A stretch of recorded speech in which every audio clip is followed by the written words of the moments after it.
பிஸ்மில்லாஹிர்ரஹ்மானிர்ரஹீம். அஸ்ஸலாமு அலைக்கும் வரஹ்மத்துல்லாஹி வபரகாத்துஹு. சகோதர சகோதரிகளே, நீங்கள் ஆவலுடன் எதிர்பார்த்து கொண்டிருக்கும் குவிஸ் டைம் விடைகள் 2ஆம் பாகம் இதோ. வழக்கம் போல் வெறுமனே விடையை மட்டும் தராமல் கூடவே விளக்கங்களையும் ஹதீஸ்களையும் கூறப்போகிறேன். வீடியோவை பார்த்து முடித்து அல்ஹம்துலில்லாஹ் என்று கமெண்ட் செய்யுங்கள். இன்ஷா அல்லாஹ் உங்கள் நண்பர்கள் மற்றும் உறவினர்களுக்கு இந்த வீடியோவை ஷேர் செய்யுங்கள். எல்லோரும் பலன் பெறலாம். இஸ்லாமிய அறிவை பரப்பிய நன்மையும் உங்களுக்கு கிடைக்கும். முதல் கேள்வி, சொர்க்கவாசிகள் உண்ணும் முதல் உணவு எது?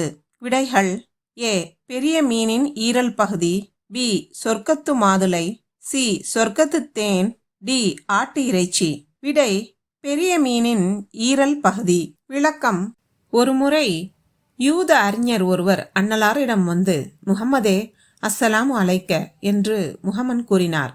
உடனே அவர்களுக்கு அருகில் நின்று கொண்டிருந்த சௌஃபான் எனும் நபித்தோழர் அந்த யூதரை பிடித்து தள்ளினார். நிலை தடுமாறி அவர், ஏன் என்னை தள்ளுகிறாய் என்று கேட்டார். இறை தூதரே என்று சொல்ல வேண்டியதுதானே, ஏன் முகம்மது என்று பெயர் கூறி அழைக்கிறீர் என்று கேட்டார். அதற்கு அந்த யூதர், அவருடைய குடும்பத்தார் அவருக்கு இட்ட பெயரால் தான் அவரை நாம் அழைக்கின்றோம் என்று கூறினார். அப்போது நபி அவர்கள், எனது பெயர் முகம்மது தான், இதுவே என் குடும்பத்தார் எனக்கு இட்ட பெயர் என்று சொன்னார்கள். பின்னர் அந்த யூதர், உங்களிடம் சில விஷயங்கள் குறித்து கேட்பதற்காகவே நான் வந்துள்ளேன் என்று கூறினார். அப்போது பெருமானார், நான் கூறப்போகும் எந்த விஷயமும் உமக்கு பலனளிக்குமா என்று கேட்டார்கள். அவர், அந்த யூதர், நான் காது கொடுத்து கேட்பேன் என்றார். அப்போது நபியவர்கள் தம்மிடம் இருந்த ஒரு குச்சியால் தரையை கீறியவாறு ஆழ்ந்த சிந்தனையுடன் கேளுங்கள் என்றார். அந்த யூதர் கேட்டார், இந்த பூமியும் வானங்களும் இப்போதுள்ள அமைப்பல்லாத வேறொரு அமைப்பிற்கு மாற்றப்படும் மறுமை நாளில் மக்கள் எங்கே இருப்பார்கள் என்று கேட்டார். அதற்கு இறைதூதர் ஸல்லல்லாஹு அலைஹி வஸல்லம் அவர்கள், அஸ்ஸிராத் என்னும் பாலத்திற்கு அருகே இருளில் அவர்கள் இருப்பார்கள் என்று பதிலளித்தார். அடுத்து யூதர், மக்களிலேயே அந்த பாலத்தை முதல் கடப்பவர்கள் யார் என்று கேட்டார். அதற்கு நபி அவர்கள், மக்காவிலிருந்து மதினாவுக்கு புலம்பெயர்ந்து சென்ற ஏழை முஹாஜிர்கள் என்று பதிலளித்தார். அந்த யூதர் அடுத்த கேள்வியாக, அவர்கள் சொர்க்கத்துக்குள் நுழையும் போது அவர்களுக்கு வழங்கப்படும் பரிசு என்ன என்று கேட்டார். அதற்கு நாயகம் ஸல்லல்லாஹு அலைஹி வஸல்லம் அவர்கள், மீனின் ஈரலில் ஒட்டிக்கொண்டிருக்கும் தனித்துண்டு என்று பதிலளித்தார். அடுத்தது அந்த யூதர், அதற்கடுத்து அவர்களுக்கு வழங்கப்படும் உணவு என்ன என்று அவர் கேட்க, சொர்க்கத்தின் ஓரங்களில் மேய்ந்து கொண்டிருக்கும் காளை மாடு அறுக்கப்பட்டு அவர்களுக்கு விருந்தளிக்கப்படும் என்று பெருமானார் பதிலளித்தார். பின்னர் அந்த யூதர், அதற்கு பின் அவர்கள் எதை அருந்துவார்கள் என்று கேட்டார். அதற்கு நபி அவர்கள், அங்குள்ள சல்சபீல் என்ற நீரூற்றிலிருந்து அருந்துவார்கள் என்று பதிலளித்தார்கள். அப்போது அந்த யூதர், நீர் கூறியது உண்மையே என்று கூறினார். முந்தைய வேதங்களில் பெருமானாரை பற்றிய செய்திகளும் மர்மையை பற்றிய விஷயங்களும் இடம்பெற்றுள்ளன. அவ்வேதங்களை கற்றறிந்த அறிஞர்களில் சிலர் இஸ்லாத்தை ஏற்றுக்கொண்டார்கள். வேறு சிலர் தங்கள் சுயநலனுக்காக உண்மைகளை மறைத்தார்கள். ஆனால் இறைவன் முந்தைய வேதங்களில் கூறப்பட்ட உண்மைகளை நபிகள் நாயகம் ஸல்லல்லாஹு அலைஹி வஸல்லம் அவர்களுக்கு அவ்வப்போது வெளிப்படுத்தினான். சொர்க்கவாசிகளுக்கு மீனின் ஈரல் உணவாக வழங்கப்படும் என்னும் செய்தி முந்தைய வேதங்களிலும் இடம்பெற்றுள்ளது. அடுத்த கேள்வி, திருடர்களில் மிகவும் மோசமான திருடன் யார் என நபிகள் நாயகம் ஸல்லல்லாஹு அலைஹி வஸல்லம் அவர்கள் கூறினார்கள். விடைகள்: ஏ செல்வம் திருடுபவன், பி தொழுகையில் திருடுபவன், சி காலணிகளை திருடுபவன். விடை: தொழுகையில் திருடுபவன். விளக்கம்: நாயகம் ஸல்லல்லாஹு அலைஹி வஸல்லம் அவர்கள் கூறினார்கள், திருடர்களில் மிகவும் மோசமான திருடன் தொழுகையில் திருடுபவனே. அப்போது நபித்தோழர்கள், அல்லாஹ்வின் தூதரே, தொழுகையில் எப்படி ஒருவன் திருடுவான் என்று கேட்டனர். தனது தொழுகையின் போது ருக்குவையும் சுஜூதையும் பூரணமாக செய்யாதவனே அந்த திருடன் என்று நபிகள் நாயகம் ஸல்லல்லாஹு அலைஹி வஸல்லம் அவர்கள் பதிலளித்தார்கள். அறிவிப்பாளர் அபு கதாதா ரலியல்லாஹ், நூல் அஹ்மத். திருடர்களில் மிகவும் மோசமான திருடன் என்று நபிகள் நாயகம் ஸல்லல்லாஹு அலைஹி வஸல்லம் அவர்கள் கூறியுள்ளார்கள். ஏனெனில் தொழுகை என்பது அல்லாஹ்வின் நேரடி வழிபாடாக இருப்பதால் அதை அவசரமாக செய்வது இறைவனுக்கு செய்யும் அவமரியாதை என்று விளக்கமளிக்கப்படுகிறது. தொழுகையில் அமைதியையும் முழுமையான ஈடுபாட்டையும் கடைபிடிக்க வேண்டும். அவசரமாக செய்வது தொழுகையின் புனிதத்தையும் இறைவனிடம் கவனம் செலுத்துவதையும் குறைத்துவிடும். எனவே இது உண்மையான திருட்டை விட மோசமானது என்று கருதப்படுகிறது. அடுத்த குவிஸ், 7 இரவுகளும் 8 பகல்களும் தொடர்ந்தாற்போல் எந்த சமூகத்திற்கு வேதனை இறக்கப்பட்டது? ஏ ஆது சமூகம், பி சமூது சமூகம், சி நூஹு சமூகம், டி லூத் சமூகம். விடை ஏ ஆது சமூகம். விளக்கம்: சிலைகளை வணங்கிக் கொண்டிருந்த ஆது சமுதாயத்தினரிடம் அல்லாஹ் வழங்கும் தண்டனைகளை பற்றி ஹூது நபி அவர்கள் முன்னெச்சரிக்கை செய்தார்கள். ஆனால் அவர்களோ அதையும் மறுத்து புறக்கணித்தனர். ஹூது நபியையும் உண்மையான விசுவாசிகளையும் பாதுகாத்து அல்லாஹ் நிராகரிப்போரை அழித்தான். அல் குர்ஆன் 69வது அத்தியாயம் 6-7 வசனங்களில் கூறப்பட்டுள்ளது. இன்னும் ஆது கூட்டத்தாரோ பேரொளியோடு வேகமாக சுழன்று அடித்த கொடுங்காற்றினால் அழிக்கப்பட்டனர். அவர்கள் மீது அதை 7 இரவுகளும் 8 பகல்களும் தொடர்ந்து வீசச் செய்தான். எனவே அந்த சமூகத்தினரை அடியுடன் சாய்த்துவிட்ட ஈச்சமரங்களைப் போல் பூமியில் விழுந்து கிடப்பதை அக்காலை நீர் இருந்திருந்தால் பார்ப்பீர் என்று முஹம்மது நபி ஸல்லல்லாஹு அலைஹி வஸல்லம் அவர்களுக்கு வஹீயில் அல்லாஹ் தஆலா அறிவிக்கிறான். நூஹ் அலைஹிஸ்ஸலாம் அவர்களின் கப்பலில் ஏறிக்கொண்டு பெரு வெள்ளத்திலிருந்து கரை ஒதுங்கி அல்லாஹுக்கு நன்றி கூறியவர்களாக வெளியேறி சென்று புதுயுகம் கண்ட ஈமான்தாரிகளுடைய வாரிசுகள்தான் இந்த ஆது கூட்டத்தினர். இந்த பேரொளியோடு வேகமாக சுழன்று அடித்த கொடுங்காற்றினால் அழிக்கப்பட்டார்கள். ஆது சமூகத்தவர்கள் ஷைத்தானுடைய சதிவலையில் தொடர்ந்து வீழ்ந்தனர். துனியாவின் சுகபோக வாழ்வில் திளைத்தனர். தங்கள் தலைவர்களின் கட்டளைகளை செவிமடுத்தனர். அவைகளையே அவர்கள் செய்து முடித்தனர். தூதுத்துவத்தை பொய்ப்பித்தனர். படைத்தவனை மறந்தனர். நபியே, இதோ ஆது கூட்டத்தினர். அவர்கள் தங்கள் இறைவனின் அத்தாட்சிகளை நிராகரித்து அவனுடைய தூதர்களுக்கும் மாறு செய்தார்கள். ஒவ்வொரு பிடிவாதக்கார வம்பர்களின் கட்டளையையும் பின்பற்றினார்கள் என்று அல்லாஹ் தஆலா 11வது அத்தியாயம் 59வது வசனத்தில் அல் குர்ஆனில் கூறுகிறான். அவர்கள் உபார் என்ற ஊரில் தங்கியிருந்தார்கள். இப்பொழுது உபாரை சுற்றிலும் யாருமற்ற பாலைவனம்தான் உள்ளது.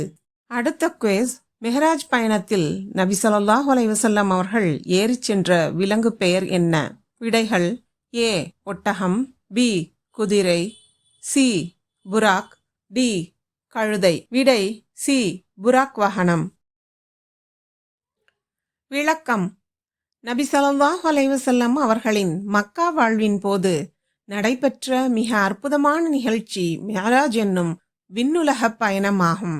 மிஅராஜ் என்ற உண்மை சம்பவத்தின் அற்புதமான நிகழ்வுகளை குர்ஆன் மற்றும் ஹதீஸ் ஆதாரங்களின் அடிப்படையில் இப்போது விளக்கமாக காணலாம். அல் குர்ஆன் 17வது அத்தியாயம் 1வது வசனம்: சுப்ஹான் அல்லதி அஸ்ரா பி அப்திஹி லைலம் மினல் மஸ்ஜிதில் ஹராமி இலல் மஸ்ஜிதில் அக்ஸல்லதி பாரக்னா ஹவுலஹு லினுரியஹு மின் ஆயாத்தினா இன்னஹு ஹுவஸ் ஸமீஉல் பஸீர். மஸ்ஜிதுல் ஹராமிலிருந்து சுற்றுப்புறத்தை பாக்கியமிக்கதாக நாம் ஆக்கிய மஸ்ஜிதுல் அக்ஸா வரை தனது சான்றுகளை காட்டுவதற்காக ஓரிரவில் தனது அடியாரை அழைத்துச் சென்றவன் தூயவன். அவன் செவியுறுபவன், பார்ப்பவன். அல்லாஹ்வின் தூதர் ஸல்லல்லாஹு அலைஹி வஸல்லம் அவர்கள் கூறுகிறார்கள்: நான் மக்காவில் இருந்தபோது என்னுடைய வீட்டு முகடு திறக்கப்பட்டது. அதன் வழியாக ஜிப்ரீல் அலைஹிஸ்ஸலாம் இறங்கினார்கள். என்னுடைய நெஞ்சை பிளந்தார்கள். அதை ஜம்சம் தண்ணீரால் கழுவினார்கள். பின்னர் ஈமான் மற்றும் ஞானத்தால் நிரப்பப்பட்ட ஒரு தங்கத்தட்டை கொண்டு வந்து என்னுடைய நெஞ்சில் கொட்டிவிட்டு அதை மூடிவிட்டார்கள். அறிவிப்பவர் அபூதர் ரலியல்லாஹ். ஆதாரம் புகாரி. கஅபாவில் இருக்கும்போது நெஞ்சை பிளக்கும் காட்சி நடந்ததாக புகாரி 3207வது ஹதீஸில் கூறப்படுகிறது. இரண்டையும் இணைத்து பார்க்கையில் நபி ஸல்லல்லாஹு அலைஹி வஸல்லம் அவர்களை வீட்டிலிருந்து ஜிப்ரீல் அலைஹிஸ்ஸலாம் கஅபாவிற்கு அழைத்துச் சென்று அங்கு இந்நிகழ்ச்சி நடந்ததாக விளங்கிக் கொள்ளலாம். நான் கஅபாவில் ஹம்சா, ஜஃபர் ஆகிய 2 மனிதர்களுக்கிடையே பாதி தூக்கமாகவும் பாதி விழிப்பாகவும் இருந்தபோது இந்த நிகழ்ச்சி நடந்தது. கோவேரி கழுதையை விட சிறியதும் கழுதையை விட பெரியதுமான புராக் என்னும் வாகனம் ஒன்று என்னிடம் கொண்டு வரப்பட்டது. அறிவிப்பவர் மாலிக் பின் சால்சா. மற்றுமொரு ஹதீஸில் அறிவிக்கப்பட்டுள்ளது: கடிவாளம் பூட்டப்பட்டு சேணமிடப்பட்டவாறு புராக் கொண்டு வரப்பட்டது. நபி ஸல்லல்லாஹு அலைஹி வஸல்லம் அவர்கள் அதில் ஏறச் சிரமப்பட்டார்கள். அப்போது ஜிப்ரீல் அலைஹிஸ்ஸலாம், முஹம்மதிடம் நீ ஏன் இவ்வாறு செய்கின்றாய்? அவரை விட அல்லாஹ்விடம் மதிப்பிற்குரிய எவரும் உன் மீது ஏறியதில்லையே என்று அதை நோக்கி கூறியதும் அதன் மேனி வியர்த்து வழிந்தோட துவங்கிவிட்டது. அறிவிப்பவர் அனஸ் பின் மாலிக் ரலியல்லாஹ். அடுத்த குவிஸ்: கேள்வி: நபி ஸல்லல்லாஹு அலைஹி வஸல்லம் அவர்களுக்கு அடுத்தபடியாக குறைஷிகளுக்கு முன்பாக முதலில் குர்ஆனை ஓதி காட்டியவர் யார்? Options: A. பிலால் ரலியல்லாஹ், பி.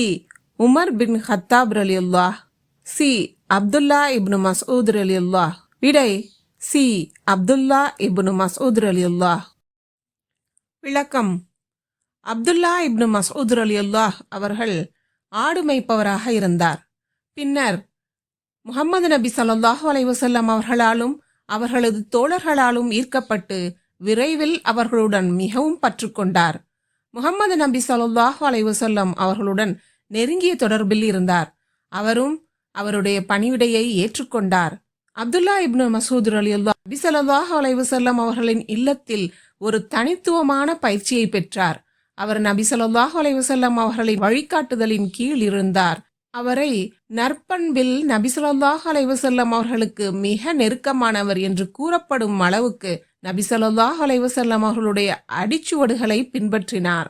நபி ஸல்லல்லாஹு அலைஹி வஸல்லம் அவர்களின் பள்ளியில் கற்பிக்கப்பட்டார். அவர் தனது தோழர்களில் குர்ஆனை மிகச் சிறப்பாக ஓதியவர். மேலும் அவர் அதை அனைவரையும் விட மிக நன்றாக புரிந்து கொண்டு ஷரியாவை பற்றி மிகவும் அறிந்தவராக இருந்தார். அப்துல்லா இப்னு மஸ்ஊத் குர்ஆனை ஓதுபவராக மட்டுமல்லாமல் அவர் ஒரு கற்றறிந்த மனிதராகவும் நேர்மையான வழிபாட்டாளராகவும் இருந்தார்.